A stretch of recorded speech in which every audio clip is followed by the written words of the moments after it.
What the heck is going on here? Ah!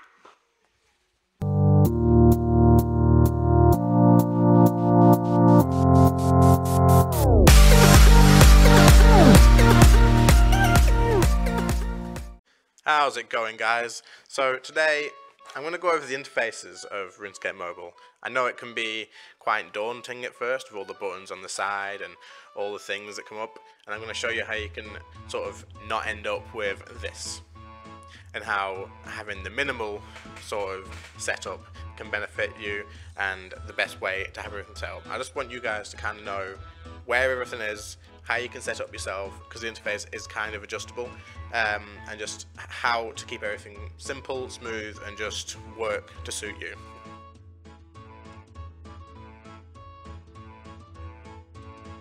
So first, guys, I just want to go over the initial interface when you log in, the map, the sidebar, where the combat's hidden, which I'll go over more later into combat, and the icons that are already on the screen. So we'll go over all that and then we'll move on to the second bit. Looking at the initial interface when you get into the game, it's going to look something like this. So you've got your chat window in the top left, just in here. If you press that little button there, that brings it up. Pressing it twice brings it into the bigger one with your other options. We'll go over this later on. I'm just showing you where it is now. On the top right, you see your compass and the home button. The home button brings up your settings window, which we'll be going into as well quite a bit, so I'll close it off for now. And then your compass there, if you drag that outwards, brings your map up. Now the map might already be there when you log in, so what you can do, if that's in your way, you can just drag it back inwards towards the compass and it will go away for you. Going down on the right hand side of the screen is your action bar. Now on the action bar you've got 7 customizable icons, and these can be changed however you like from the ribbon menu, which we are going to go over later on. So originally you get the backpack, the worn equipment, the skills and the quests. The last 3 have changed, the prayer, the magic book and the summoning, but I can show you what's on there originally in the ribbon setup when we go back to defaults. Each of these icons opens up a separate window for you, and if you click it again it takes away the whole thing, so you can only have one of these open at a time, unfortunately. It would be nice if you could sort of bring the backpack open and shrink it, but you can't do that unfortunately. So we'll just put that away for now. So looking in the bottom left corner of the screen, you've got that little gauntlet sort of icon, and if you press that once, it brings up your action bar for combat. I know this might look confusing for now, but let's just tuck this away so we can move on for this bit, and then we'll come back to this in the combat section where I'll explain it a bit more in depth for you. Now, the last thing to go over on the main interface when you log in is the health icon at the bottom, the adrenaline icon at the bottom, which if you click will put auto retaliate on, and if you click it again it will turn it off. The prayer icon, again if you press that, that will turn on your quick prayers for you, and if you hold click it, it brings up the menu options to set quick prayers and activate different ones. So we'll turn that back off. And then next to that is the summoning icon, and if you single press that, that will bring up the following interaction window, and if you hold click that, you get the menu for your summoning pet, open pet interface, all that sort of stuff. So that's the main interface of what you're going to see when you log in. Moving on from there, let's go on to the chat window. So now that's out of the way, I want to go over the chat window and the options that we've got in there, the buttons on the left there. There has a second action bar hidden there actually, so we'll go over that and how to set it all up and what's hidden in all those little buttons, because each button leads to something else. So to open the chat window in the top left, once again just press that button once and it will bring it up as a small window so you can read your chat without taking up your whole screen. Press that button again and it will open up the full window with a bit more of chat to read, and tap here to chat at the top. Now on the left of that you've got your icons that you can click on. Now the first one is your in-game filter, so you can change all of the game messages and people chatting, public chat and stuff to hide it or filter it so it doesn't give you unnecessary messages. Now let's get rid of that. Underneath that is the settings wheel, so this is sort of your personal character settings. You've got your online status, your always on mode, your chat badge, your profanity filter, and whether you can report someone, and the examine settings. If you right click a character and examine them, you can sort of hide that and make it so they can't see anything except what your person's displaying in the game already. You can clear the chat history as well. So let's close that one off. Now underneath the settings wheel is the last message reply button. Now in the main game you can do this by pressing tab, but on here, if someone's just messaged you privately, you can press that button there, and as it comes up now, you have no messages to reply to. That's because no one's just messaged me already, or I haven't sent a message to someone. If I'd just sent a message to someone, or someone had just sent me one, and I press that button, then it will automatically put their name at the top for me to reply to or send another message to. So that's quite a handy feature to have, rather than hold clicking on a name and clicking message or add friend, that sort of thing. Now the next icon in this chat window is probably the most important icon in here actually, and what this does is if you press this one now, which is the picture of two people with the faces on them, it brings up your second action bar on the right hand side. If you have a look, they've changed. I press it again and they've changed back, press it again and it will change back.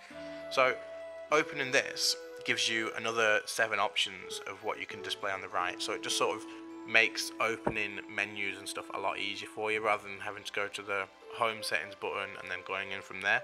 So all of this here is customizable as well, and we will go over this in the next section. So let's just continue for now. If you look on the right hand side of the screen, you can see here where the default options are for your friends list and your friends chat and clan chat options, things like that. Now there's only one last thing for us to go over on this bit, and that's the blue speech bubble over here on the left. So all that does is changes what chat you're talking in, so your public chat, friends chat, clans chat, you can see it there, that's fine. Another way of doing that is, if I don't run off, is just hold him next to your name there at the top, and then you can pick your chat there as well. Quick chat's not actually enabled for mobile at the moment, but hopefully that's going to be coming. Alright, so now that we know where all of the action bars are and how to access your second one, it's a good idea for us to be able to go into this ribbon setup now, and I can show you how all that works, how you can change your icons around to suit you, and how you can make that into something that benefits what you're doing in the game at the time. So let's go into there now, and we'll go over all that, and I'll explain the best way to have it for yourselves. So once you've opened up the ribbon setup window, this is what it's going to be looking like at first. I've just set it back to the default for you. So if you look at the top left, you've got your management windows, and then you've got your action windows next to that, and then at the bottom is your ribbon bar, and you can see it just says displays up to 7 icons at the current size. So basically what this is the first 7, which are sort of like lit up, are the 7 icons on the right hand side of your screen when you're out of here. Now these are all changeable, as you can see, and you just drag them and you can change them around in whichever position you want, but also you can bring them down from the action side or the management side. Now if I drag down, for example, the spell and bring that down to the task one instead and get rid of that, once that's brought down, when you close this and come out, you can see here that it's opened it up down here for me on the right. Now if we go back into it and then bring that back off and put it back up here, it brings it back to how it was, but as you can see, the task pathing over here has moved down there. That's because I dragged it away, so it'll just bring the next available one from the right hand side inside there.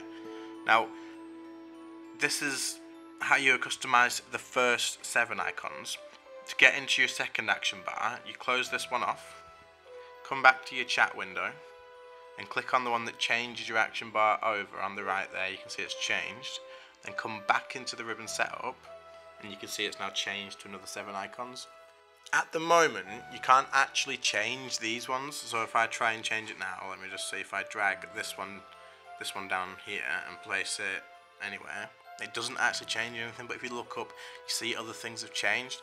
Now what's changing is your original action bar, but I assume, seeing as we can get here, that this is going to be something that we are going to be able to change eventually, so hopefully that would be quite helpful. So now that we've gone over the action bars, the ribbon setup, and you know how to put all your buttons wherever you want them and have it how you're all set up, let's go on to the combat. So, going back to the combat, if we press the gauntlet in the bottom left corner, bring that up for us. Now, this is what you'll start with, except if you've not set everything in on the main game, you're not going to have your abilities slotted. If you have, then they should already be slotted in. As you can see, you can pick which action bar that you set to here, so they're all going to correspond with the ones in your main game. If you're just on mobile and you're just sort of looking over this to learn, now these are all going to be empty. To put things into here, you bring up the settings wheel in the bottom left here, and it'll come up with all the different sort of powers, it says in the top left, but all the different types of abilities. Now, if you say you wanted to make the melee one, you come onto that, pick your action bar, which mine at the moment is the action bar 1, and you just drag from the right, and you drag them into the slots on the left, and then they'll change for you. Now, you get a revolution action bar at the bottom. Your revolution action bar corresponds with your main action bar, so they're all in the same order. So for example, if I drag this ability from here and put it over the berserk one and clear that one off, it's changed now on the revolution bar at the bottom, so they all correspond. So as you can see, you've got your tabs at the top to select all of your different abilities, and what you can do is there's a lot of guides already online for setting up your action bars, so I'm not going to go over it in this. I might make another video on it, but it'll take too long for me to do that for you now.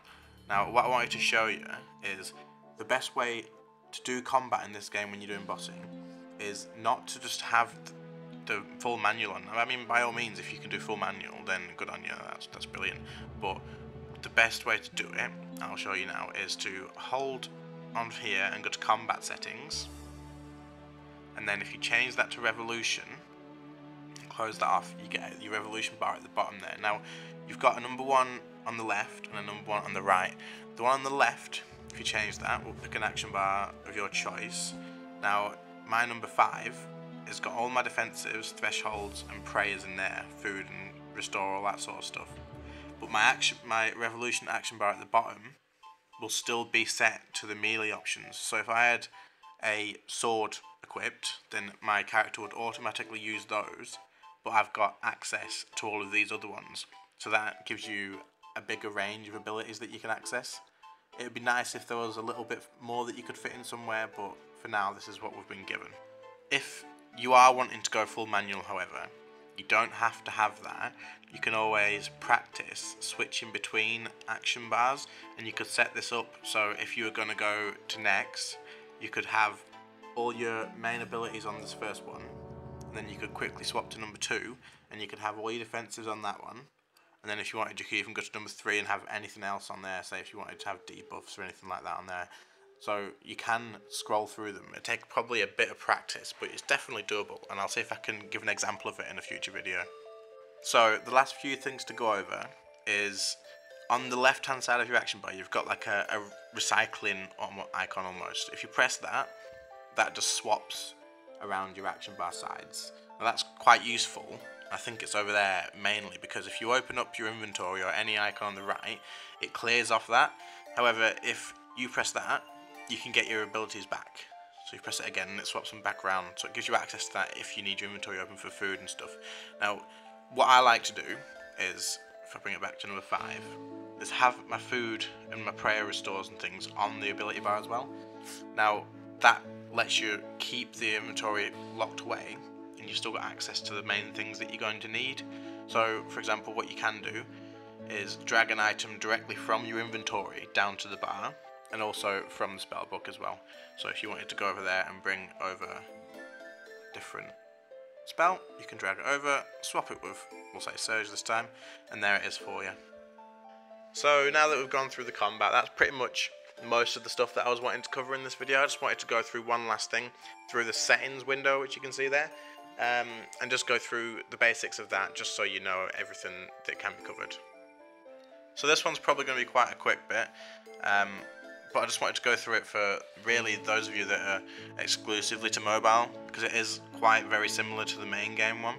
So in the gameplay tab, you've got your general combat, skills, social, item drops and miscellaneous. I'll just let you guys scroll through all these, but there is quite a few helpful bits in this. One thing that I will mention while we're here is the loot system. If you use the area loot system, it will save you so much time and effort while playing on mobile, so I'll just drop that one to you for now. Now, the next tab's graphics. It doesn't let you change too much. It does let you change more than I thought it would. So if you just tick advanced options here at the bottom, bring that down, and depending on what device you're on, you can edit that and change it to suit. Now, obviously, the higher up the graphics that you put, the more your battery's going to run out. So I'd say if you're travelling somewhere, or if you don't have a charger to handy, if you're at work, just AFK and things like that, just click on the power save option and it will change that for you. Now, if you just look at the top again, the last tab to go through is the audio one. This tab is very self-explanatory. You've got your global mute, which just turns off all the volumes, or you've got your individual ones there, and you can just slide them up and down to make them different levels. The only interesting thing about this window is the music player on the right. That's quite fun to scroll through and play all those sort of musics for you. So that's it, guys. Thanks for going through all that. I know it took a while, so what I'm going to do is put all the timestamps throughout the video for you on the contents page so that you can just jump to the bits that might be of interest for you. I don't want you to have to sit through the whole thing and just think, oh, he's dragging on. So hopefully it was helpful for you. Please let me know in the comments anything that I could have done to improve. Obviously I'm just starting out, so I know that all my audio and stuff isn't perfect. I'm going to be working on that. Now, please like, subscribe, do whatever you want to do to let me know that you've enjoyed it, or tell me anything. If you're going to critique me, I'm fine with that. I like to know what I can improve on. So thanks for watching. See you later. Bye.